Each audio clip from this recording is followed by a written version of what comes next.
Assalamualaikum warahmatullahi wabarakatuh. Selamat siang, Pak Waalaikumsalam. Rezi Edi Muin. Saya Akil Ahmad Nuribawa, NIM 52009111034 dari kelas Pancasila D. Kemudian ada Mas Yanu. Monggo Halo.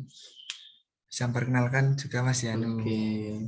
Perkenalkan, nama saya Yanu Ananda Putra, NIM 52009111035.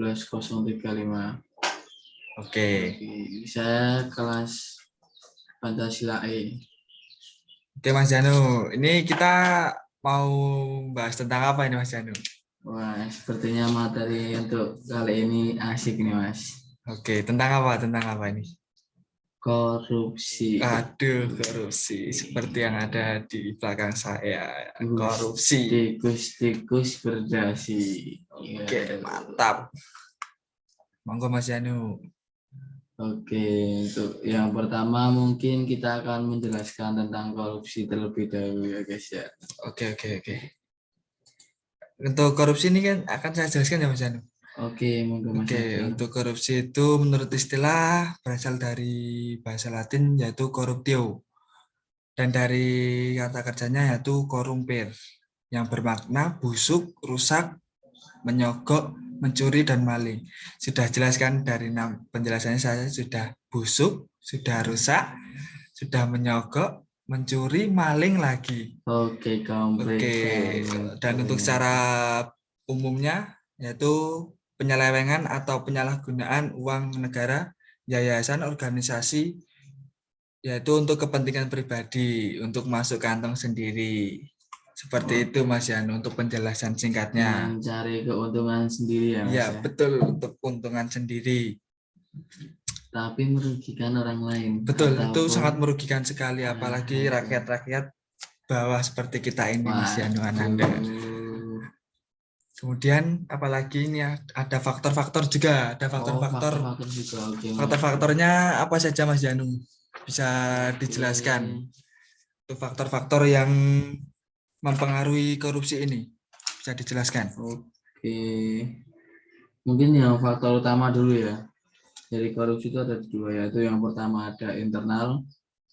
Yang pertama itu ada perilaku individu, lalu ada sifat tamak atau rakus, terus moral yang kurang kuat, dan juga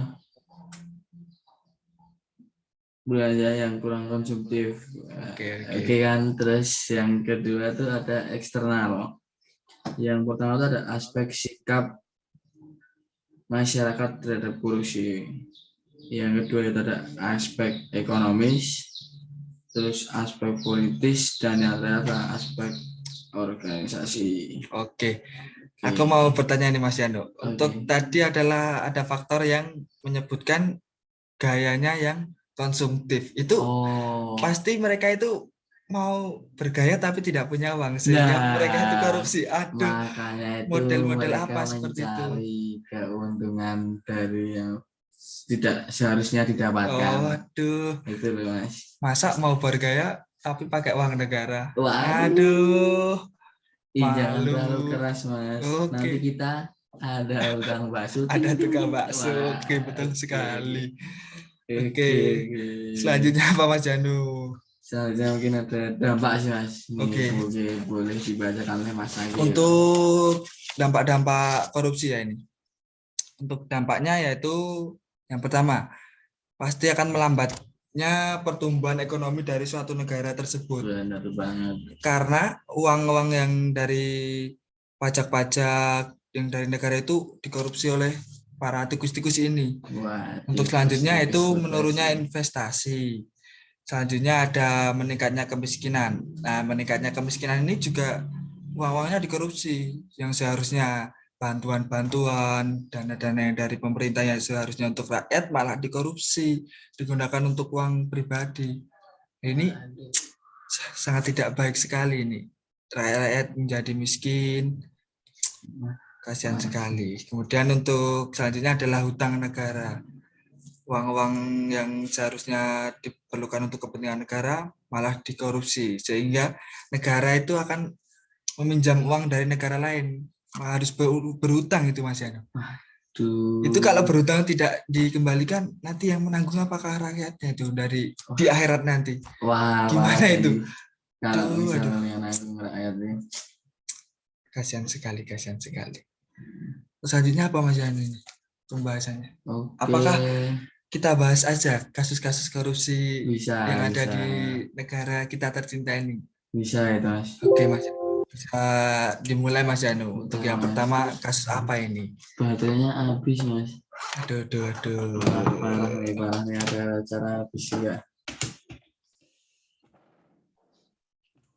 Bisa. Bentar ya Mas ya. Siap Mas Yano.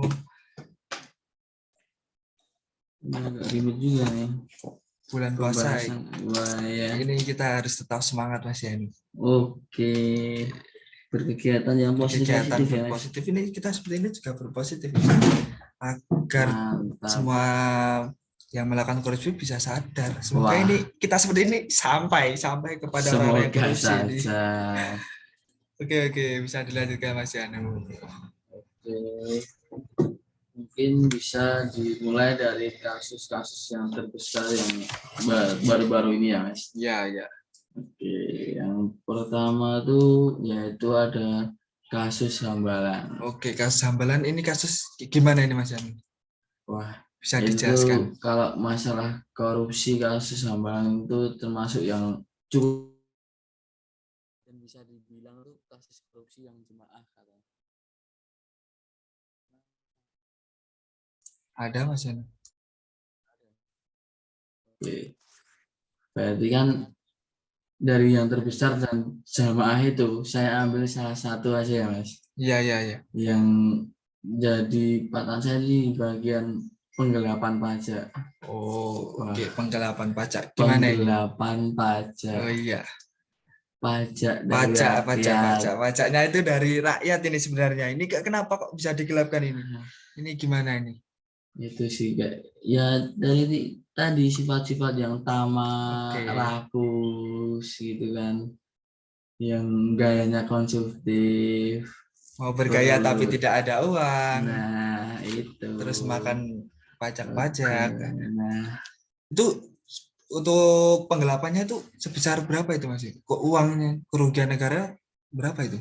Sekitar 20 miliar. Aduh, 20 miliar. 20 miliar itu bukan angka yang kecil. Bukan angka yang kecil untuk kita rakyat kecil. Waduh. Oke. Nah, itu tuh dia dari Direktur PT Duta Sari Citaras, yaitu Mahfud Suroso.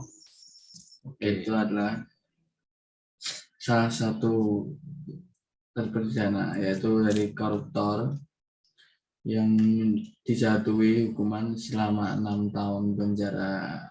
Kok cuma 6 tahun itu? Itu kalau korupsi itu seharusnya dibuang di kandang macan aja gak apa-apa itu. Wah, iya. Itu kasihan sekali itu. Masa cuma 6 tahun itu sangat ringan sekali dan tidak adil sekali. Sesuai. Ya tidak adil sekali itu. Nah, padahal rakyat-rakyat kecil tuh kalau dapat hukuman tuh berat, tapi sebenarnya permasalahan itu tidak terlalu berat. Sedangkan yang korupsi ini kayak nggak sesuai gitu. Dari yang mereka ambil, yang mereka lakukan tidak setimpal dengan hukumannya ini. Nah, itu masalahnya. Aduh. Nah, dalam kasus korupsi ini tuh yaitu proyek pusat pendidikan pelatihan dan sekolah olahraga nasional yang berharga Pason Hambalang. Padahal itu kalau semisal tidak dikorupsi bisa menghasilkan bibit-bibit atlet yang membanggakan bangsa Indonesia itu. Nah, padahal kayaknya baru on fire ya. Bisa menghasilkan atlet-atlet yang profesional, bisa membanggakan Indonesia. Malah dikorupsi, memalukan Indonesia ini. Oke. Itu yang pertama kurun 2010-2011 PT Duta Sari Citaras melakukan serangkaian perbuatan sedemikian, yaitu terkait dengan laporan pajak. Belakangan dari itu ujung Dirjen Pajak sehingga Mahfud Suroso harus mempertanggungjawabkan perbuatannya di pengadilan, kan Mas? Iya, betul. dari yang diambil yang bukan haknya. Itu. Nah, selain itu juga sih majelis juga menjatuhkan pidana denda sejumlah 2 kali 10 miliar. Wah, itu Wah, ya. mantap sih itu. Perlu sangat diperlukan. Nah, saldo keuntungan tidak sah tersebut diperoleh oleh Mahfud setelah perusahaannya berhasil menjadi subkontraktor pengerjaan mekanikal elektrikal ME sesuai dengan prodi kita ya. Iya, Arsitektur dan berhubungan dengan mekanikal elektrikal itu saling berkaitan. Tapi oke. ada aja ya orang-orang korupsi itu kayak aduh. Emang suka aneh-aneh kayak gitu, masa tidak mementingkan rakyat kecil seperti kita. Oke Mas Janu. Ternyata salah tadi Mas, yang 20 miliar itu baru dendanya. Oh, dendanya itu. Dendanya. Nah, kalau yang aslinya tuh perusahaan terdakwa Mahfud Suroso yaitu telah menerima pembayaran yang totalnya 185 miliar. Wah, Itu bukan yang sedikit. Aduh. Mungkin malah bisa dibilang terlalu banyak sih Mas. 185 miliar. Itu uangnya seberapa ya Mas Jan? Wah, belum pernah lihat ya. Oke. Seberapa, sebanyak apa? Wah, gila. Nah, dari total itu tuh terbagi menjadi 2. Yang pertama itu proyek yang pertama sebesar 89 miliar dan sisanya yaitu 90 miliar. Wah, gila. 2 kali sebesar 185 miliar. Tapi ya itu tadi sih Mas. Hukumannya disatukan Iya, sangat tidak sesuai. Hukumannya pasti tidak adil. Itu belum tentu pas dihukum di dalam sel itu merasakan yang sengsara-sengsara itu bisa jadi di dalam bisa bermain-main itu, bisa ada lapangan futsalnya itu di dalam. Bisa juga ada lapangan tenisnya itu di dalam. Mendapatkan fasilitas fasilitas yang memadai itu. Padahal mereka tuh melakukan kesalahan yang cukup besar ini ya, terbilang cukup besar ini. Bukan pidana yang kecil. Sangat bukan ya, pidana. Dampaknya sangat besar sekali ini. Sangat besar sekali. Oke. Berarti garis besarnya tadi yaitu pelakunya yaitu Mahfud Suroso dengan hukuman 6 tahun penjara dengan denda 20 miliar. Iya, betul. Itu sih Mas kalau dari kasus hambalang penggelapan pajak. Mungkin ada kasus lain dari Mas Agi? Oke. Ini kalau ada kasus lagi nih Mas Yanu. Ini adalah kasus Jiwasraya. Ini perusahaan asuransi yang menjerat Direktur PT Himalaya Energi Perkasa yaitu Peter Rasiman. Ini kasus korupsinya ini dikarenakan Jiwasraya gagal bayar kepada nasabah terkait investasi saving plan sebesar 12,4 triliun ini Mas. Ini nominalnya udah T ini Mas, T kan, bukan RB, bukan ribu ini Mas. T 2 digit lagi. Ya, ini untuk kasus ini negara itu mengalami kerugian sebesar 13,7 juta ini. 13,7 juta ini kalau dibelikan kerupuk bisa beri makan satu rumah full. Aduh, negara itu bisa makan kerupuk ini Mas. Gila. Untuk perkara ini Peter Rasiman tadi mendapat keuntungan sebesar 3,5 miliar Mas. Sedangkan kerugian negara yang sekali ini mencapai kurang lebih ya tadi itu sekitar 13,7 triliun ini. Untuk kerugiannya ini terdiri dari 12,157 triliun dari investasi reksadana, kemudian 4,650 triliun dari pembelian 4 saham Direct Bank Jawa Barat. Kemudian untuk hukuman ini, Peter ini lebih rendah dibandingkan hukuman yang dijatuhkan kepada 6 terdakwa ini Mas Yanu. Waduh. kenapa ini kok bisa malah dia paling rendah ini? Padahal dari 6 orangnya ini yaitu Hendriman, Ya. Heri, Syahri, Mirwan, Beni, Heru, dan Joko divonis seumur hidup penjara ini, Mas. Wah. Seumur hidup ini kalau Nah, aku sudah puas sih dengan ya buat seumur yang hidup 5 ya. orang gitu kan. Tapi kenapa kalau untuk Peter Asiman ini hanya tadi sekitar 6 tahun penjara lah ini. Ya sekitar 6 sampai 20 lah ini. Wah. Kemudian untuk terdakwa dari Otoritas Jasa Keuangan juga ada ini, Mas. Ya. Yaitu Fahri Hilmi yang dijatuhi 6 tahun penjara. Sama kayak yang tadi yang abang tadi. Ya, itu seperti itu, Mas. Kemudian untuk Jiwasraya ini kan tentang asuransi ya, Mas. Ya. Tentang asuransi masyarakat yang ingin lebih mudah ini, Mas, untuk melakukan suatu kegiatan nanti jika terjadi apa-apa. Mereka melakukan asuransi. Buat persiapan ya. Kan, di belakang kalau ada kecelakaan atau apa gitu kan. Betul, Mas. Kemudian ada kasus apa lagi nih, Mas Janu? Untuk selanjutnya ini. Oke. Bisa dijelaskan, Mas Janu? Ya, yang kedua yaitu dari kasus PT TPPI. Oh, ini apa ini, Mas? Atau yang bisa bilang itu PT Trans-Pacific Petrochemical Indotama. Waduh, ini kasus apa ini? Ini sih kasus korupsi dengan dana sekitar 37 triliun, Mas. Aduh, ini besar sekali. Kenapa ya korupsi ini kok besar-besar? Tidak 15.000 saja. Ya, 15.000 cuma bisa beli mie ayam bakso. Oh iya. Ini bisa beli 1 pabrik mungkin. Oke, beberapa warung nggak 37 triliun kayak gini. Menyusahkan sekali. Wah. Tapi dari kasus ini cukup lama sih, Mas, untuk penyelesaiannya. Karena cukup menjadi buron kasus pada tahun 2018 juga dari pelaku Honggo Widrato Tivon Widrato ini.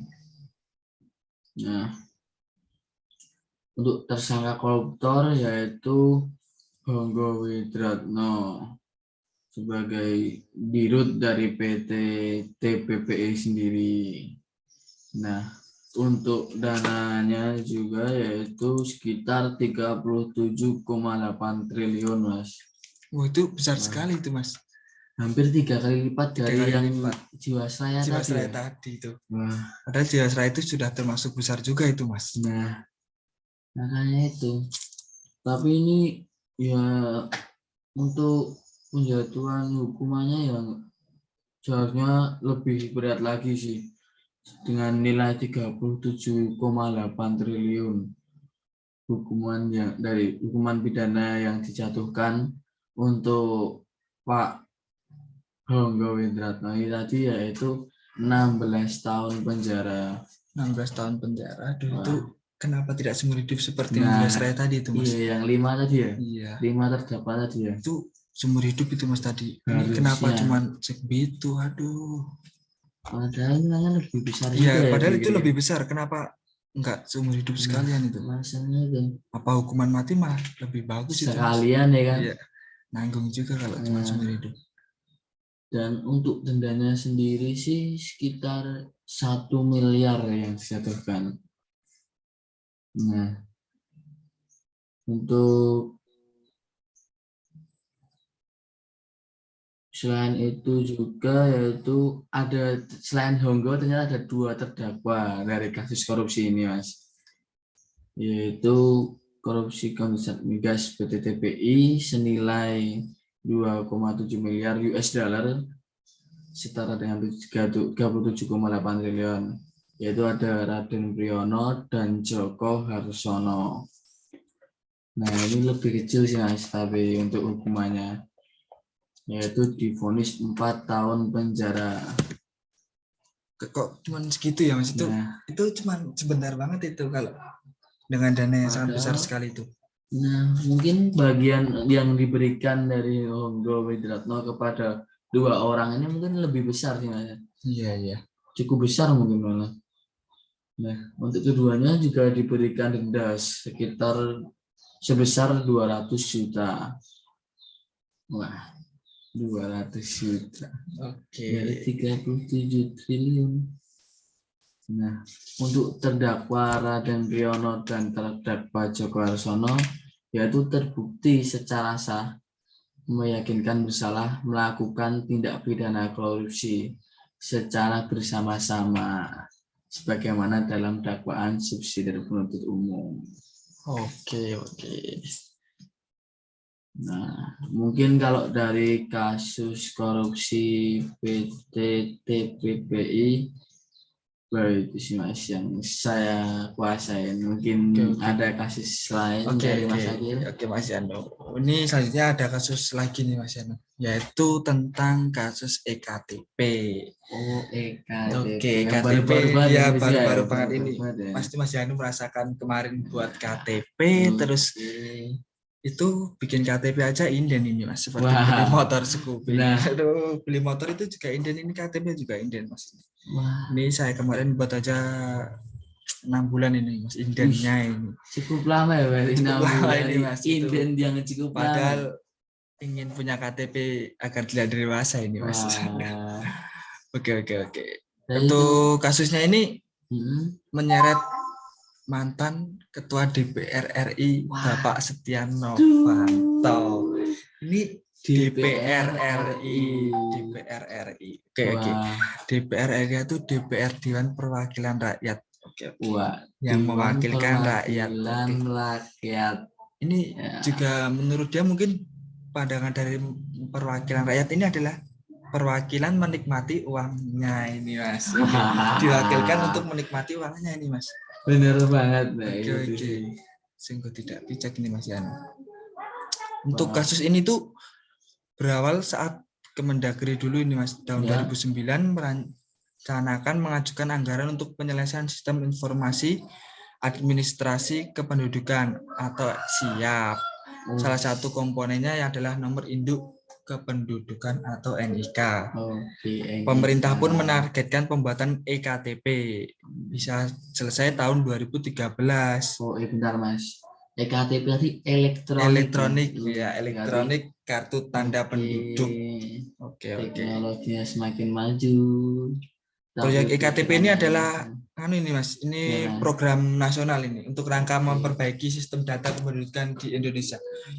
Jadi agar untuk nanti sistem kependudukan ini lebih baru lagi dan lebih tertata lagi nih Mas Yan. Melalui program EKTP ini. Menarik ya Mas Yodas. Menarik sekali ini. Tujuan dari pemerintah itu menarik, tapi ya, di dalamnya yang kira-kira ya. Dalamnya ini yang nggak bagus ini. Orang-orang yang mengurus ini. Nah, kemudian ini EKTP ini KPK mengungkapnya adanya kong kali kong secara sistematik yang dilakukan oleh birokratnya, wakil rakyat dan pejabat BUMN hingga pengusaha dalam proyek pengadaan EKTP. Akibatnya korupsi berjamaah ini negara mengalami kerugian 2,3 triliun Mas Yani. Cukup besar. Ini termasuk dalam mega korupsi nih. Termasuk dalam mega korupsi yang sangat besar. Kayak yang tadi ya, tapi masih sepertiga itu Mas, sekitar 15 ya, itu dari yang PT TPPI tadi loh, Pak. Tapi ini juga sudah termasuk besar, ini sudah termasuk merugikan sekali ini Mas ini. Ini aja udah sangat menyusahkan kalau EKTP kemarin ini. Untuk DPR kemarin pun juga dihebohkan ini Mas. Gimana apa Mas? Itu melakukan pemanggilan kepada puluhan anggota DPR maupun mantan anggota DPR RI. Nama-nama besarnya pun juga ada ini Mas. Mereka adalah Setia Novanto, 2 mantan pejabat Kementerian Dalam Negeri, Irman dan Sugiharto, kemudian pengusaha Made Oka Masagung dan mantan direktur PT Murakabi Sejahtera Irvanto Hindra. Kemudian dari Novanto, Bapak Setia Novanto tadi ini. Kemudian pengusaha Andi Naranggong, direktur utama PT Quadra Solution Anang Sugiana Sudaharjo dan mantan anggota DPR Markus Nari. Ini kebanyakan dari DPR ini Mas. Dewan Perwakilan Rakyat ini Mas. Dewan Perwakilan Rakyat. Ya aduh, ini padahal itu rakyat itu sangat bergantung pada DPR Nah. ini supaya menyampaikan aspirasi Nah, rakyat. harusnya kan menyampaikan aspirasi Iya, dari betul. rakyat. Kok ini malah mengambil keuntungan Iya, itu dari ngambil rakyat. keuntungan Ya. dari rakyat ini. Wah, dan Apakah kita harus keuntungan yang percaya? cukup besar. Apakah kita harus percaya lagi dengan DPR ini, Mas? Waduh, Kayaknya itu cukup harus berat dibahas terus sih ini. sebenarnya. Untuk korupsi ini tuh dulu dimulai setelah rapat pembahasan anggaran pada Februari 2010 ini, Mas. Saat itu Imron yang masih menjabat sebagai Direktur Jenderal Jenderal Kependudukan dan Catatan Sipil Kemendagri diminta jumlah uang oleh Ketua Komisi 2 DPR Burhanuddin Napitupulu. Permintaan uang itu bertujuan agar usulan anggaran proyek EKTP yang diajukan Kemendagri disetujui oleh Komisi 2 DPR. Proyek KTP ini memang dibahas di Komisi 2 DPR dan mitra dari Kemendagri. Untuk kasus ini Bapak Setia Novanto itu dijatuhi hukuman sekitar 15 tahun itu, Mas. 15 tahun. 15 tahun itu terbilang cukup cepat itu kalau 15 tahun. Dari senilai yang 2 Iya, 2 tahun tadi tadi itu cukup cepat lah, Mas. Tapi kalau dilihat kemarin sempat lihat ya, Mas. Kayak di apa ya tadi? Sampai ke apa gitu saya melihat video tuh Setia Novanto didatengin dari sama Najwa Shihab. Oh iya. Nah, itu tuh kayak di selnya tuh kayak wah terlalu banyak. Iya, terlalu fasilitas bintang yang 5 untuk sekelas itu, gitu. sel itu termasuk bintang 5 itu, Mas. Wah. Udah ada, masa sel ada fasilitas seperti itu ya, Mas? Ada alat-alat gym juga. Nah, itu wah parah itu itu. Biar apa itu, Mas? Masa biar keker badannya terus biar korupsi, sehat. Ya biar sehat, nanti biar bisa korupsi dikasih lagi. Fasilitas gitu. Aduh, emang tikus-tikus itu memang. Tikus-tikus berdasi yang gila materi. Aduh. Wah. Kemudian ini ada lagi nih, Mas. Ini dari beberapa kali pertemuan disepakati anggaran proyek KTP ini sebesar 5,9 nih, Mas.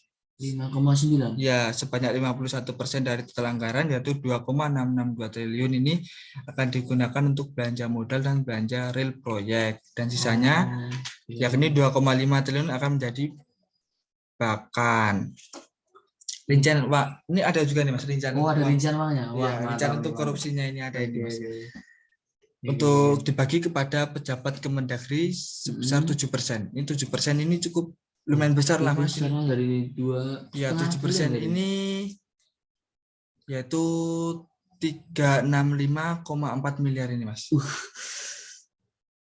3,6 miliar ini, Mas. Kemudian anggota Komisi 2 DPR 5% sebesar 261 miliar ini, Mas. Kemudian untuk Bapak Setia Novanto dan Andi Narogong ini 11% ini. 11% cukup besar ini, Mas. Ini 574,2 miliar ini, Mas. 500. Wah. Kemudian untuk Pak Anas dan Nazarudin 11% juga, serta sisanya 15% yang sebesar 783 miliar akan diberikan sebagai keuntungan dan pelaksanaan pekerjaan atau rekanan. Dalam proses pengadaan barang, Sugiharto diangkat oleh Irman sebagai pejabat pembuat komitmen PPK. Kemudian sejumlah pihak membentuk konsorsium dalam pengerjaan proyek ini. Ini sebenarnya ini korupsi cukup banyak melibatkan orang ini, Mas. Itu dibilang jemaah tadi ya? Iya, jamaah ini, Mas. Korupsi berjamaah ini termasuk juga mega ini, Mas.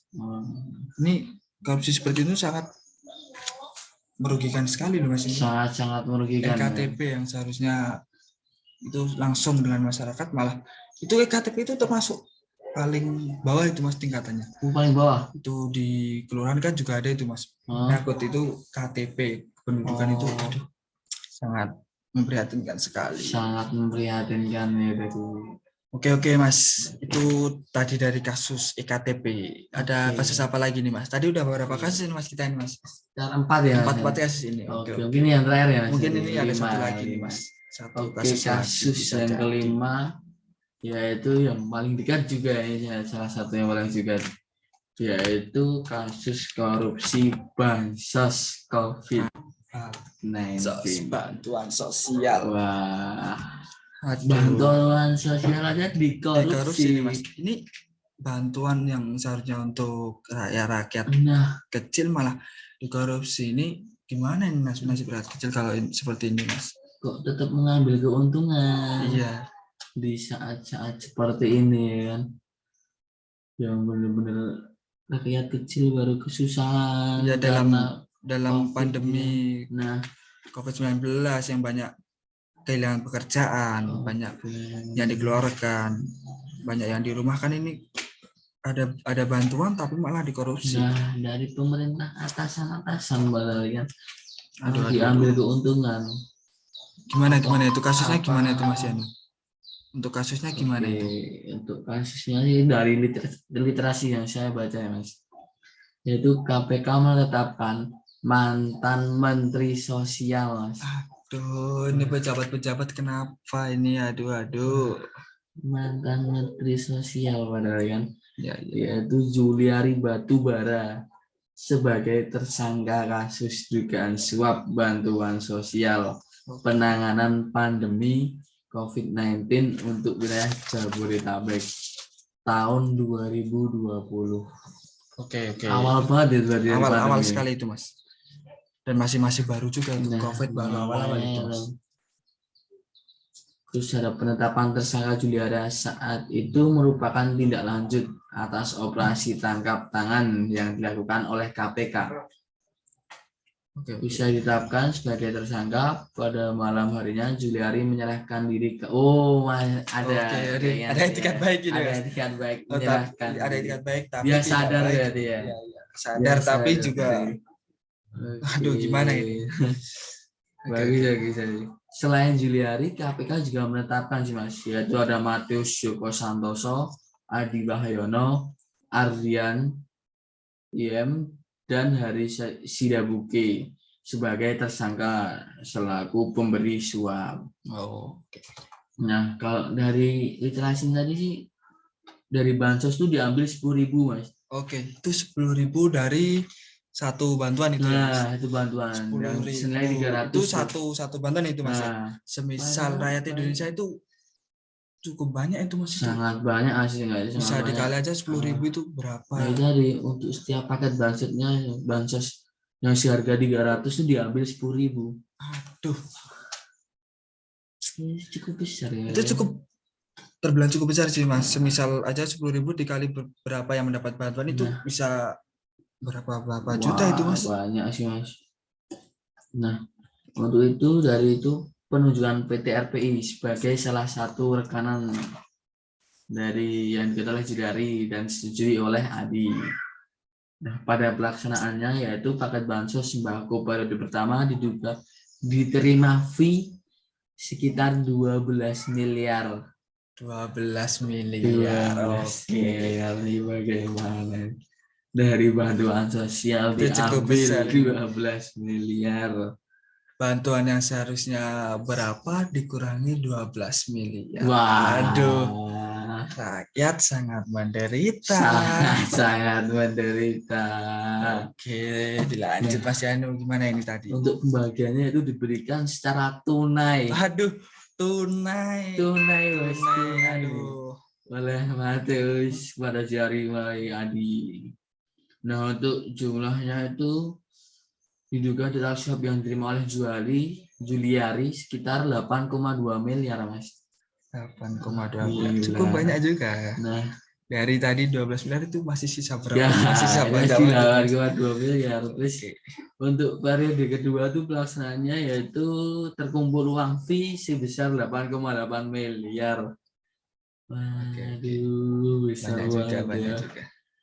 Nah, untuk total uang suap yang diterima yaitu sekitar 17 miliar. Seluruh uang tersebut juga digunakan Juliari untuk keperluan pribadi, Mas. Ya. 17 miliar untuk keperluan pribadi. Itu untuk apa itu, Mas? Nggak tahu Mas, itu apa, berfoya-foya atau ya, apa. Mungkin apa. Bisa tadi untuk yang bergaya tadi, Mas. Bergaya tapi tidak punya uang. Nah, bergaya. Oke. Ya itu tikus-tikus berdasi bila materi, ya kan. Nah, untuk vonis hukumannya untuk Juliari yaitu sekitar 12 tahun penjara ya. Aduh, dengan korupsi bantuan sosial yang seharusnya untuk rakyat kecil, tapi kenapa hukumannya cuma 12 tahun itu Mas? Itu cukup sebentar. Pasti nanti di dalam sel itu juga didukung dengan fasilitas-fasilitas yang seperti orang yang tidak di sel itu Mas. Itu sama saja tidak di sel itu Mas. Mungkin itu tadi Mas, dari uang-uang korupsi yang mereka dapat tuh buat membayar. Nah, itu di dalam bisa menikmati fasilitas yang cukup mumpuni itu Mas, seperti bintang 5 itu. Nah, mungkin juga di dalam itu ada korupsi kecil ya kan, itu bisa buat mendapatkan fasilitas itu ya kan. Dengan kasus yang seperti itu dan dengan hukuman yang seperti itu sungguh tidak adil itu Mas. Menurut saya tidak adil karena ya itu kan bantuan untuk COVID-19, bantuan sosial, tapi kenapa dikorupsi dan dengan hukumannya cuma segitu itu sungguh tidak adil Mas. Sangat tidak adil sih ya. Tidak adil. Seharusnya malah bisa seumur hidup itu Mas. Nah, harusnya biar sesuai kan, biar sesuai dengan apa yang dilakukan itu Mas.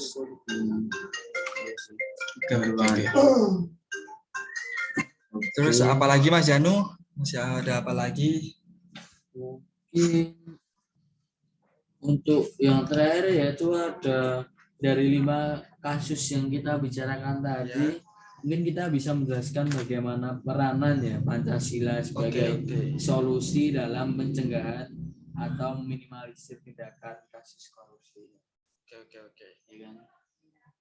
Tadi ini peranan Pancasila ini Mas. Ya, Yang sila pertama itu berbunyi apa Mas Yani? Pancasila. Ketuhanan yang Maha Esa. Ketuhanan yang Maha Esa. Berarti itu kan menyangkut Tuhan itu Mas.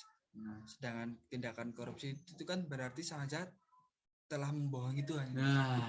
Itu sama saja pelaku-pelaku korupsi ini tidak punya Tuhan ini Mas, sama aja tidak beragama atau gimana atau gimana ini Mas, menyeleweng dari agama gitu kan, sudah membohongi Tuhan. Itu dosa besar sekali itu Mas. Iya sih, kita nggak bisa menjudge atau gimana sih ya, menentukan yang di atas ya. Biar Tuhan aja menentukan. Selanjutnya yang sila kedua apa ini Mas? Kemanusiaan yang adil dan beradab. Kemanusiaan yang adil dan beradab, yang memiliki makna untuk memperlakukan sesama manusia sebagaimana mestinya ini Mas. Secara adil dan melakukan tindakan yang benar, bermartabat, adil sesama manusia sebagaimana mestinya. Itu harusnya dari masing-masing kita sendiri kan, kita harus adil, kita harus adil. Gitu. Padahal dengan ini Mas, dengan melakukan korupsi berarti sama saja telah melanggar sila kedua ini Mas. Iya, itu jelas. Iya, ini telah memperlakukan kekuasaan dan kedudukan sebagai tempat untuk mendapatkan hal yang diinginkan. Demi kebahagiaan diri sendiri juga membuat orang lain menjadi rugi karena tindakan korupsi. Ini kan sama saja tidak adil ini Mas. Iya. Jadi itu ditekanin lagi sih untuk kepada pejabat-pejabat. Ya, mungkin itu dulu waktu pelajaran Pancasila bolos gitu, waktu sekolah dasar atau waktu sekolah dia bolos. Jadi dia tidak tahu Pancasila itu maknanya apa saja, dia tidak tahu menjalankan sila-sila pada Pancasila ya kan. Yang ketiga apa ini Mas bunyinya? Persatuan Indonesia. Persatuan Indonesia. Persatuan Indonesia ini memiliki makna bahwa kedudukan masyarakat itu sama di depan mata hukum tanpa membeda-bedakan serta mendapat perlakuan yang sama di depan hukum, sehingga dengan melakukan korupsi ini berarti sama saja telah melanggar sila ini Mas. Korupsi merupakan tindakan yang dapat menghilangkan kepercayaan masyarakat, sehingga hal yang tersebut membuat rakyat merasa menjadi terintimidasi dan tidak peduli lagi dengan tindakan yang telah dilakukan oleh pemerintah. Ini sama saja seperti yang tadi Mas, DPR tadi itu kan perwakilan rakyat ya Mas. Seharusnya mereka itu menjadi wakil dari kita, tapi dia malah korupsi. Malah merugikan. Ini menjadikan rakyat ini menjadi tidak percaya lagi Mas oleh para pejabat-pejabat ini, dan ini berdampaknya besok malah mengerikan, ini bisa menjadikan Indonesia itu menjadi tidak harmonis lagi Mas. Tidak bersatu lagi tidak bersatu karena hal-hal yang seperti itu Mas. Untuk selanjutnya yang sila keempat apa Mas? Yang sila keempat itu ada kerakyatan yang dipimpin oleh hikmat ini Mas. Kebijaksanaan dalam permusyawaratan dan perwakilan. Permusyawaratan dan perwakilan.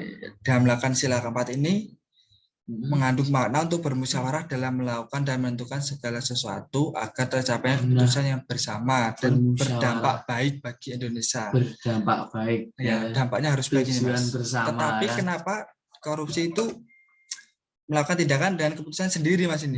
Dan hal itu tidak baik karena dalam menentukan dan melakukan segala sesuatu haruslah berdasarkan keputusan bersama, karena Indonesia sangat menjunjung tinggi musyawarah. Jika melakukan tindakan korupsi berarti sama saja telah meremehkan kekuatan musyawarah ini, Mas. Dan hal itu akan membuat negara menjadi terpecah belah. Itu tadi, Mas, kan harusnya mencari tujuan bersama, kan, musyawarah. Karena Indonesia menjunjung tinggi musyawarah itu, Mas. Kenapa ini menentukan sendiri demi keuntungannya sendiri ya, kan? Untuk perut sendiri. Malah merugikan juga. Oke, yang kelima apa ini, Mas? Yang kelima yaitu keadilan sosial bagi seluruh rakyat Indonesia. Oke. Wow. Ini jadi gini, Mas, dengan adanya tindakan korupsi ini berarti melakukan tindakan yang melenceng dari sila. Sangat melenceng, Mas. Karena nggak adil. Yaitu adil terhadap sesama dan menghormati setiap hak yang dimiliki oleh masyarakat, Mas. Oleh karena itu, tindakan korupsi menunjukkan ketidakadilan antara pemerintah dan masyarakat. Bukan hanya itu, juga ketidakadilan terhadap negara sendiri karena telah menggunakan sesuatu yang bukan hanya untuk jadikan kenikmatan bagi diri sendiri tanpa memikirkan tujuan awalnya. Nah, ini kan tidak memikirkan hak orang lain ini, Mas. Yang seharusnya haknya tersampaikan ke masyarakat tapi malah tidak tersampaikan. Tidak tersampaikan dan hanya untuk dirinya sendiri. Oke. Asik ya ngomongin korupsi kayak gini tuh. Iya, Mas. Nah, kadang kalau dipikir tuh kayak capek juga, kita harus ngurusin tapi kok aspirasi kita nggak nyampe. Lalu kita sebagai mahasiswa juga kan mahasiswa tapi tidak pernah sampai nih, Mas. Itu karena mungkin para petinggi-petinggi negara itu pada tutup kuping itu, Mas. Nah, semuanya tutup mata, tutup kuping semua. Agar aspirasinya tidak sampai nih, Mas. Tutup hidup sekalian malah tutup mata, tutup telinga gitu, nggak mau mendengarkan aspirasi kita. Ya, Mas. Oke, Mas, ini sedikit kesimpulan sih, Mas, dari penjabaran dari tadi kita ini. Bahwa tindakan korupsi itu merupakan tindakan tidak baik dan sangat fatal itu, Mas. Sangat fatal bagi negara, terutama tindakan korupsi juga telah melanggar dan menyelewengkan dari nilai-nilai luhur yang terkandung dalam Pancasila. Dari menyelewengnya ini tindakan korupsi menyebabkan kondisi negara kita semakin bertambah buruk dan banyak terjadi kegaduhan-kegaduhan yang sangat parah.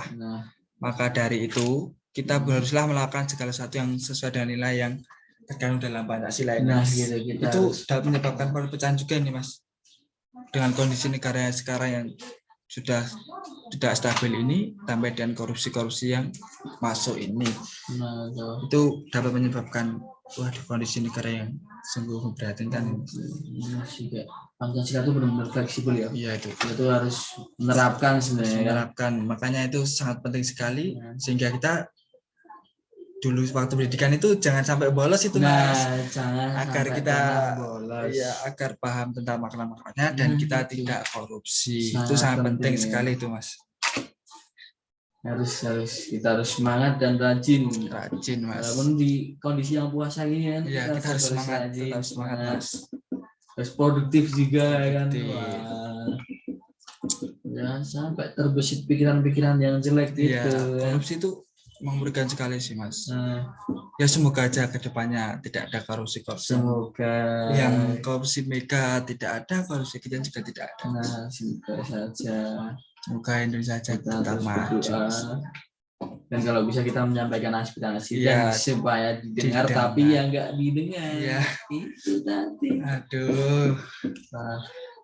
Oke, Mas Janu. Mungkin itu aja ya pembahasan tentang korupsi hari ini. Hari ini kita cukupkan saja, Mas. Takutnya nanti ada keterusan agak kebablasan kan, Mas, ada penjual bakso masuk nanti malah lebih berbahaya. Soalnya kita baru puasa ini, Mas. Kita juga rakyat kecil ya kan, ya nggak bisa melawan hukum yang ada di Indonesia. Semoga besok hukum di Indonesia ini lebih adil lagi dan tidak tumpul lagi. Amin. Dan pelaku-pelaku korupsi ini agar dukung Nah, dan yang setimpal dalam nah, perbuatannya, dan rakyat-rakyat juga tercapai hak-haknya juga ya nah, Mas. Oke. aspirasinya tersampaikan ya. Ya, betul sekali. Semoga.